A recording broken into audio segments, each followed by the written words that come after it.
filó. A queima-roupa errou seu disparo e transformou em alvo o próprio pé. Vamos saber, mas qual foi a parte que ficou incompreendida? Quer fazer um estardalhaço na janela da minha vida,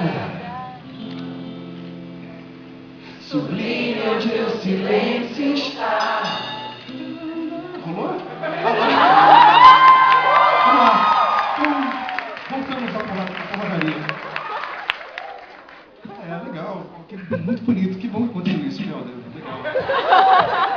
Acho que eu nem esquento. Eu falo, esse negócio de setlist é importante ter um setlist, né? Porque senão vira um caos. Mas cada vez mais eu não ligo muito. Assim, deixa acontecer. Vamos aí.